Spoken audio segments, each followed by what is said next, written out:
house, and this little 4-year-old boy runs up behind and hugs me. So the mom was like, "Are you Mr. Billy?" And I was like, "Yeah. How you doing, ma'am?" She was like, "My son watches you on YouTube." And I asked him a question. And she said, "I asked my son, why do you like watching this show?" Okay. The 4-year-old boy said, "Mom, because he looked like me." That is the ultimate win. And that just feels a fire in me that I'm doing something right. It's not about having a million views. It's not about that. If I'm touching one of those kids and impacting their lives, that's the win. Talk about it. Yeah. You're just in time for story time. Inspiring people, inspiring stories from all around the world. Boys and girls, moms and dads, who knows what you'll find. We all have stories, and you're just in time for story time. Just in time for story time for a very special episode.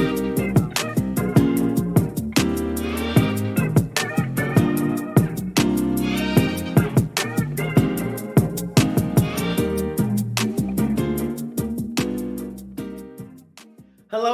Welcome back to a brand new episode of Just in Time for Story Time. I'm your host, Justin Stephen Ford, author of the diverse picture book, I See Me, and host of Just in Time for Story Time. And we are here to have a good time. We're going to share and spread some positivity into the world. We're going to share entertaining stories, but also stories that inspire. And we're going to hear it from everyone who's behind the scenes making it happen. So whether you are a independent author, traditionally published author, literary agent, or you just want to find a good book for a kiddo that is close to you, we do it all so that you don't have to. It's a one-stop shop. You are just in time for story time. So I'll stop talking because I have a guest that is waiting, a personal friend of mine, I'd like to say, that is waiting. So before we bring him up, we're just going to go ahead and read his little intro really quick. All right. So our guest today is host of Three Kings Vision, a YouTube channel for kids.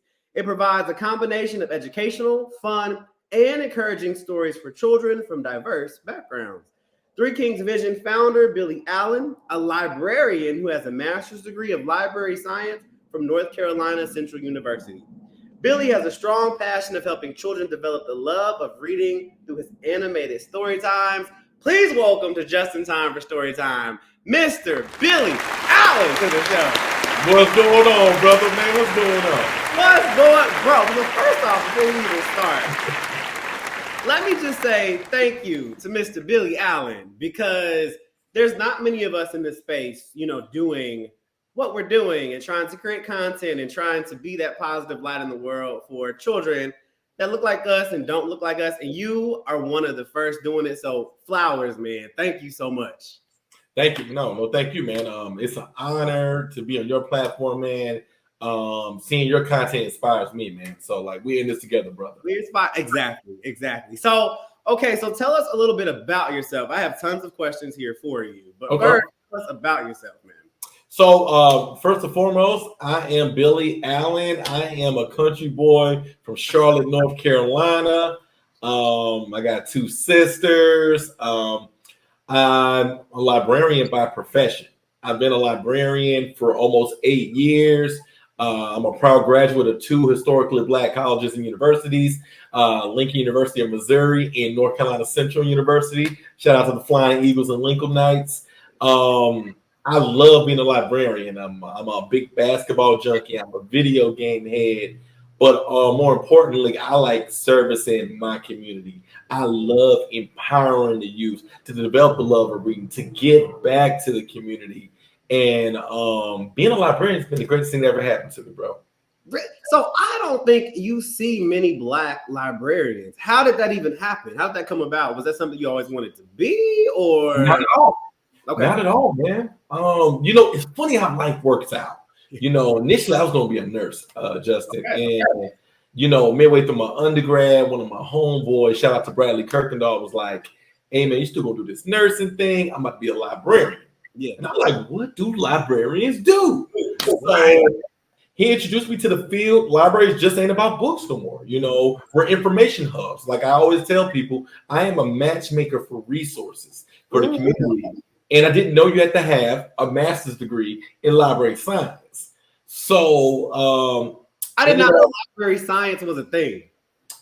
Neither did I. And that's important for diverse backgrounds, people of color to know, because when I was growing up, and I'm pretty sure you, like, the stereotypical librarian was an older white lady, or libraries were quiet. No, this is not even the case. We have evolved. So, you know, I ended up getting my master's degree at 31, and I haven't looked back, man. I'm the branch manager of Whitney Library here in Las Vegas. So I've been managing libraries for over 5.5 years out of my 8 years as a librarian, and it's so gratifying, man, because it's not what people think, right? You know, it is a very engaging job. You get involved in the community, building partnerships, coming up with programs, and that's how I actually developed the talent of storytelling and creating visions. Okay. So what does a typical day, is there a typical day for a librarian, or what does that look like? Because it's not what you think.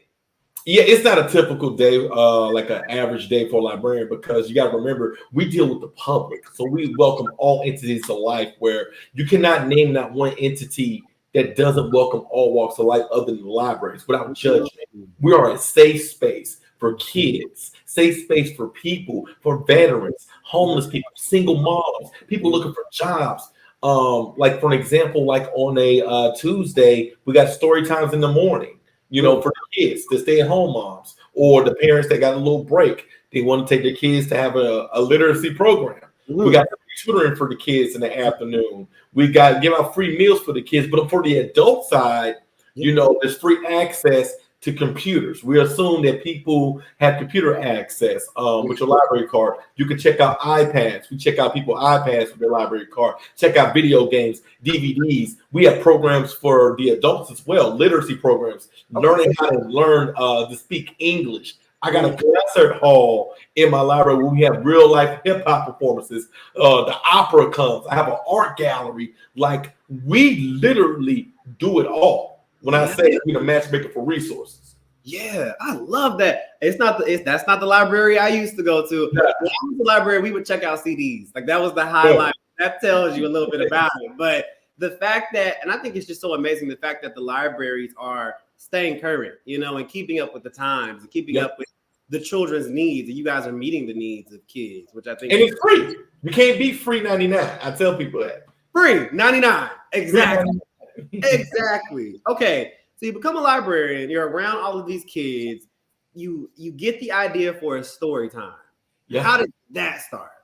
So, man, it was so crazy, Justin, because when I finished library school, my background was going to work in academic libraries, which means working in colleges and universities or museums. And all they had was public librarian youth service jobs. So I applied for it. You know, you're looking for a job and makes money. You know, you got to get the money. And I had to do a story time for the interview. And I was like, man, I've never done a story time. You know, Justin, I've always been an entertainer. I've always been goofy. I can see that. I can see you got a great personality for it, man. Thank you. So for the interview, I read Maurice Sendeck's Where the Wild Things Are. Okay, I had to come up with an opening song, all this stuff, and I couldn't do the Old MacDonald Have a Farm, the bubblegum song, all that. I can't do that. Like, you know, like when I was coming from, we didn't come up off that.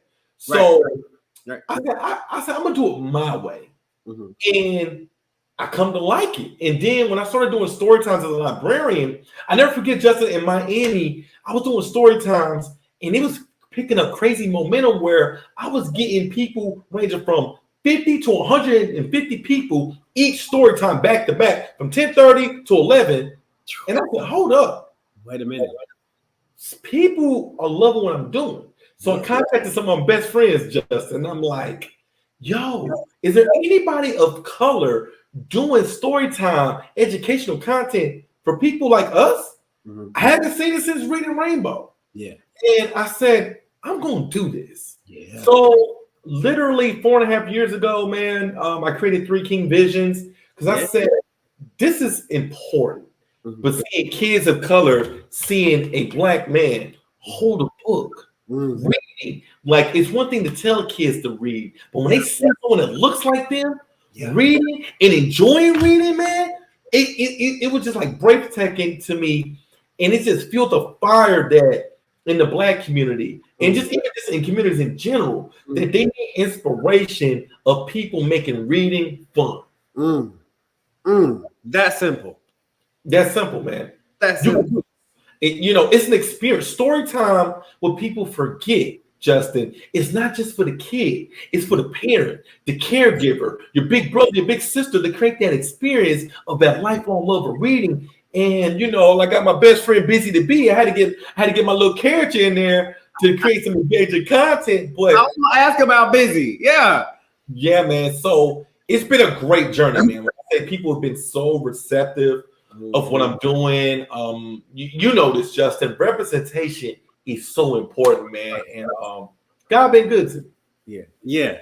So I was we had Vanessa Brentley Newton, on the show a couple weeks ago. Check out her episode. But she was talking about how she's a 5-year-old on the inside, and that what you just said kind of resonated and reminded me of that, because I do think no matter how old we are, we still all have that kind of kid inside of us. And I think what you're saying is a testament to that. The fact that you had 5 to 50 to whatever age coming to these story times, because it speaks to the kid inside all of us. And I think that's so powerful, on so many different levels. So I mean, it's the experience. When you come to my story time, it's an experience. And I feel like one of my gifts to the world is to also portray that on camera. So when people see me being enthusiastic and having fun reading through the camera, they're going to pick up that same book. Because I tell people all the time, you can read this book 10 different times, and I'm going to give you 10 different experiences. It's a different story every time. Different story every time, man. Yeah. Now, question, because there's not many people that look like you and I in this space. Right. Why do you think that is? Has it been difficult for you? What have been some obstacles and challenges that you've had to overcome, or has it just been easy the whole time? So I'll break it down from like the perspective of the demographic of a black male librarian. Okay. We barely make up 0.3% of the field.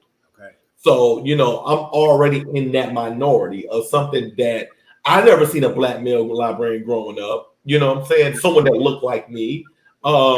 That's one hurdle, but I think people are receptive. But I think the obstacle is in the YouTube space. And, me and you was talking about this offline, is that the algorithm for the other demographics have been, like, they've been exposed to this. Like, when I was growing up, I didn't watch this type of content, So, how do we create content? I rock with Gracie's Corner, but also, you need a space of seeing actual storytellers, people that do kids content, because this is an untapped lane for black men. Untapped lane. And when you got me, you, Mr. LaMotta.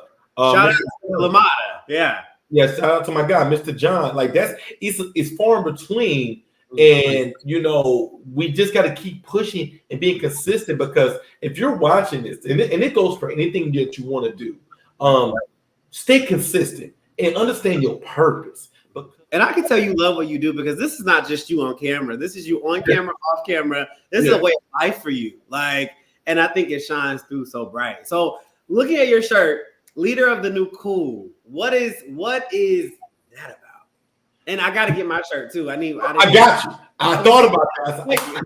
And we're on the West Coast. So That's right. Yeah. It was so funny, because the brand Three King Visions has evolved. Where yes, I do the storytelling platform, but on my Instagram, my TikTok, and my Twitters, people are curious about what a librarian does. And I kind of like taking upon that role where it's like, I'm the cool looking librarian. And I had a message. I'm a big hip hop fan. I remember Leaders of the New School with Busta Rhymes. Yeah. I kind of played off of that, where if you're doing something cool outside of being an athlete or a rapper, we're leaders of the new cool. Librarians are leaders of the new cool. Black independent authors are leaders of the new cool. If you're doing something that you strive to be, you're leaders of the new cool. And I'm a walk-in embodiment of that, man. Like I really believe that because that's where me and you, Lamada and Mr. John and all these other individuals of color can really break through and inspire the future, the current youth, and even people of our age, you know, that you can pursue something and be different and still be cool. Yeah.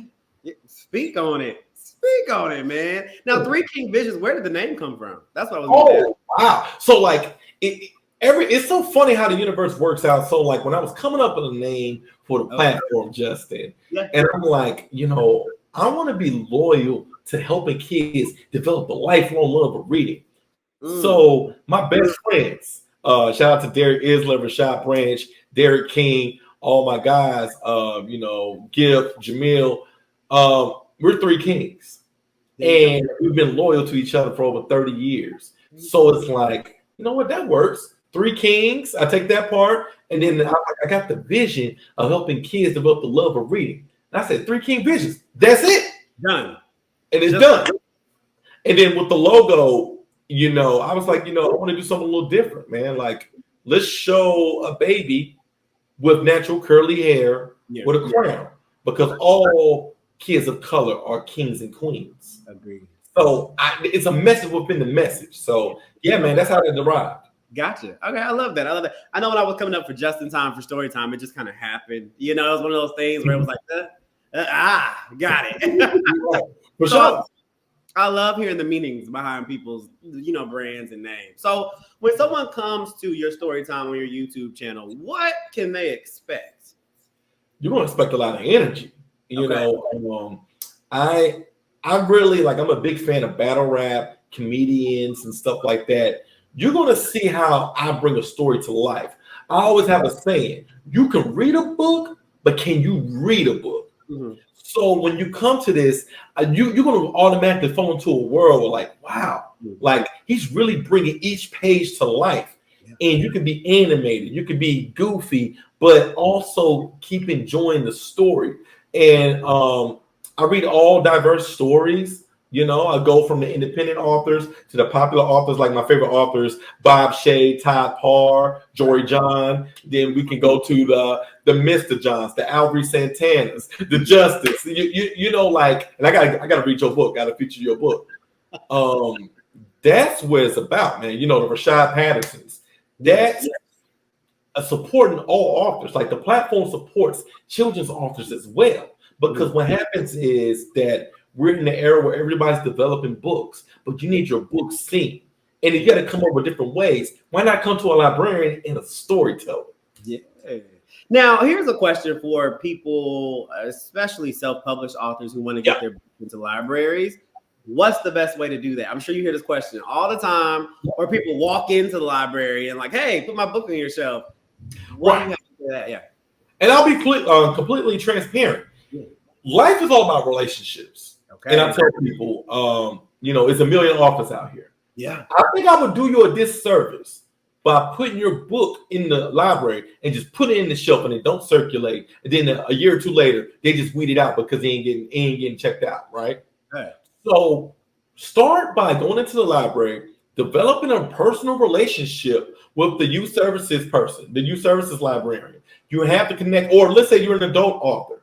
Go into the library, developing that relationship, like, hey, I got a book. But look, it's not about just, hey, can I get my book in the library? Yeah. Offer services as far as, can I do a story time? Can I collaborate with you? Can I donate a couple of books? And I get it, authors, I get it. You're trying to make money, but you're playing the game within the game. You know, can I be a part of the summer reading challenge? I'm gonna give y'all some real game. It's going down every summer. Get involved. If you're in the Las Vegas area on the West Coast, come holler at me because I'm all about that. I'm about to do some new innovative things. But for any library, they got a summer reading challenge. Donate some books. Say, can I come to story time? Can I do a book signing? Can I even do a program on how to write a book, how to find an illustrator? You got different services that you need to bring to the librarian, you know, because they get this question a lot. And I think with kids' books, especially if you got a diverse book, I got to get some game too. Make sure your book is in hardcover. Like if it's not there yet, and the reason why I'm saying that, like shout out to Alvary Santana, man, I love her books. hardcover. Think about kids. Books are on the shelves. Kids are reading books. The wear and tear. If it's paperback, that book is not going to last. It's not going to bend. Yeah. It's 30. Yeah, so think about as far as usage and as far as circulation of the actual book. You want your book to stand the test of time as far as usage. So, because if it's a paperback, after maybe about 20, 30 usage, that book may get discarded, unfortunately. And then, like your book is not in the collection. So invest in yourself. If you're not there yet, that's fine. But you can still donate paperback books to the Summer Reading Challenge. Start prepping for this now. This is a big thing in every library system. Start pitching this now, because I'm telling y'all, I'm going to get some more game. What libraries are doing around this time is planning for the Summer Reading Challenge. Now. Throw your bid in and be like, hey, I want to do a story time book with you. Woo. You're going to have a lot more luck. Ask about the collection development policy. This is game. They go when you say things like, I'm writing notes myself. I'm like, wait a minute now. Hold on. Say that again. Ask for the collection development policy. And what is their DEIA, that diversity, equity, inclusion, and accessibility policies, as far as including diverse stories. Like, libraries are under fire with this book ban thing. So you want to understand what policies they have and just pitch your story. Believe in your book. Do you got bookmarks? You got postcards. You got other giveaways with the book. So when the parents come and the kids come, they get an experience of not just the book, but the author. Connect. It's a lot of community events. It's work, but if you want to get in the library, you got to be consistent. The librarians are busy. Guess what? You have to come to a story time. Play the game. Play the game. Come to the actual story time. Like, you know what? Mr. Billy, I love your storytelling style. I would love for you to read my book, but can I do a story time with you? Can I donate some books? That's how it goes. Yeah. You're really speaking truth. Like, you're dropping a whole lot of gems right now. First of all, some insiders. But secondly, I was at a diversity, equity, and inclusion conference a couple weeks ago. And they mentioned how when you're trying to get it's more, you can't just show up and say, take my book. No one's going to do favors for you necessarily. But what are you bringing to that community that you're asking from, right? So what are you bringing to the library? How can they use you? And how, it's more reciprocity there versus give, take. It's like, how can we work together, especially in local communities? And take advantage of social media. It's so many different avenues. You got to take advantage of social media. Also, what a lot of libraries do, because what I don't like, I don't like other librarians being gatekeepers. Okay. You know what I'm saying? We can't have every book on the shelf, but every library, think about this too. Let me get some more game. Every library is different. Every library represents different backgrounds, different communities. So like in my library at Whitney, we have a diverse urban background. We get all types of races that come in my library. So if you're a diverse author, a person of color, the BIPOC, all that, you need to come to those libraries. Think about it. If you're going to a demographic where they may not cater to your book, that might not be the right library to approach. Right. Listen, thank you so much for sharing that. Like, I wore my king shirt. You know what I mean? My little king, you were coming because my king was coming on, but I wasn't ready for all this knowledge. I love it. So what has been kind of one of your most memorable moments doing this so far? I'm sure you have a couple, but is there one you can share that just comes straight to your mind? Look, man, it's so many. So let me tell you. So this is about a couple of months ago. Okay. I did a TikTok on this, and it took off. So I'm in the grocery store, Justin, and I'm going through the aisles, and this little 4-year-old boy runs up behind and hugs me. So the mom was like, "Are you Mr. Billy?" And I was like, "Yeah. How you doing, ma'am?" She was like, "My son watches you on YouTube." And I asked him a question. And she said, I asked my son, why do you like watching this show? Okay. The 4-year-old boy said, Mom, because he looked like me. That is the ultimate win. And that just feels a fire in me that I'm doing something right.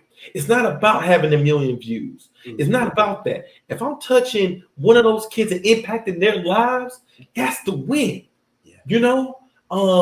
I had a lady in Africa, bro. that sent me a DM on Instagram and said, I would love to feature you as a librarian in my book. I'm featuring 2 books in Africa.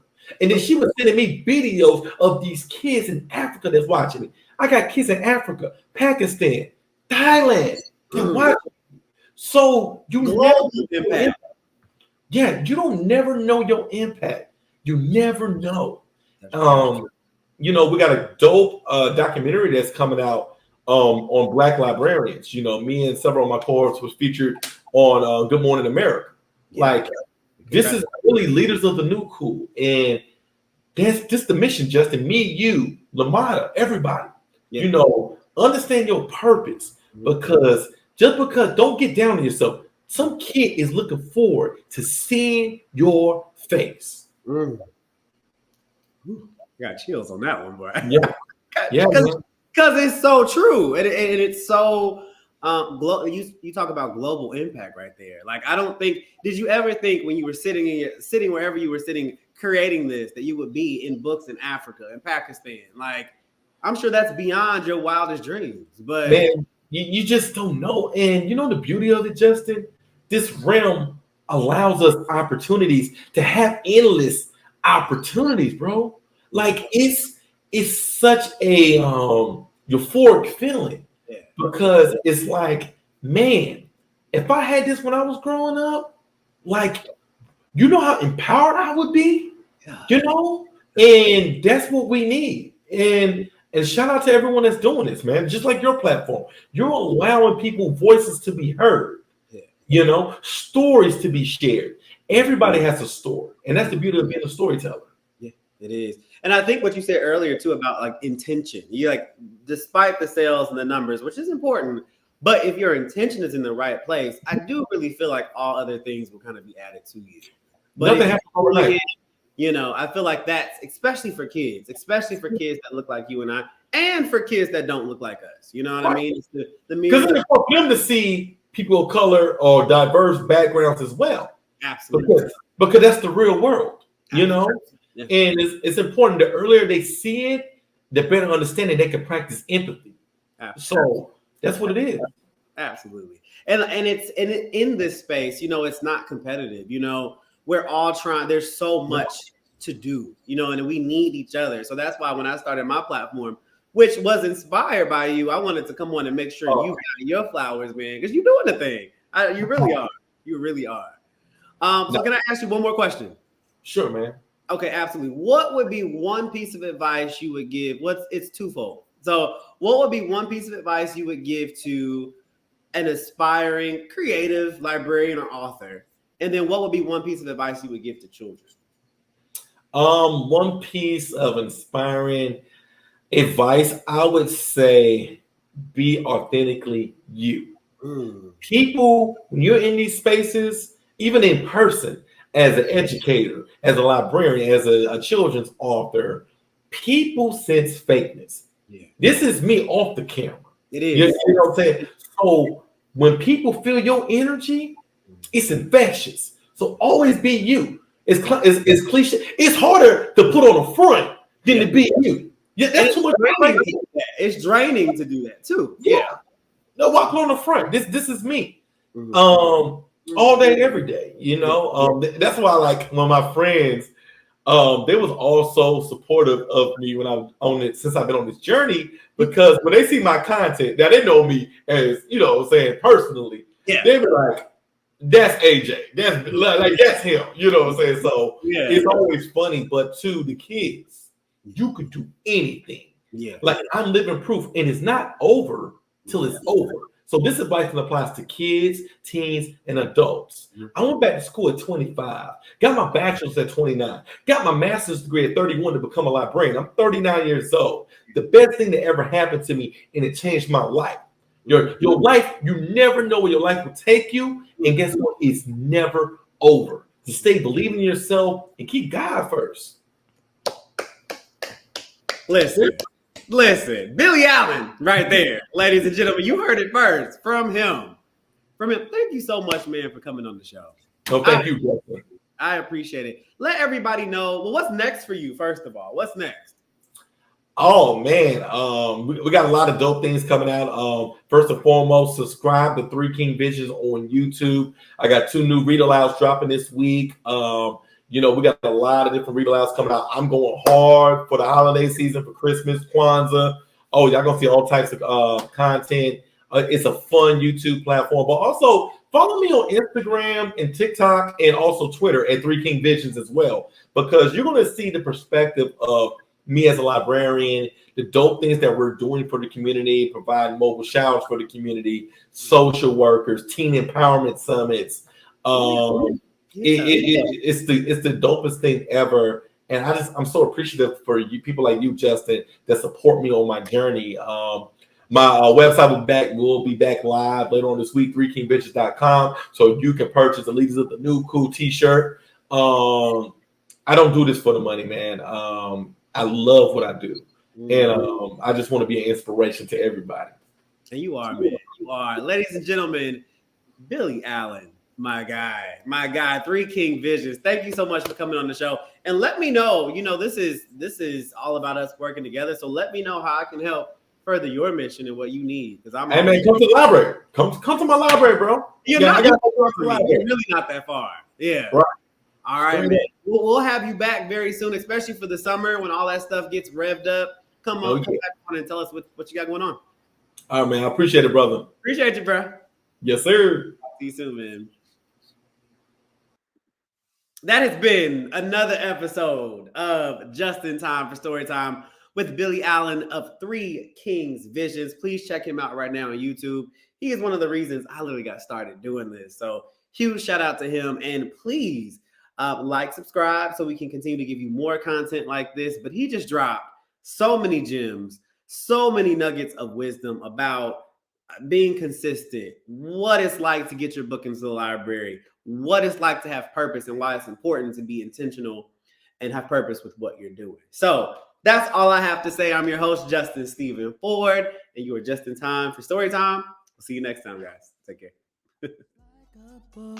So take a look.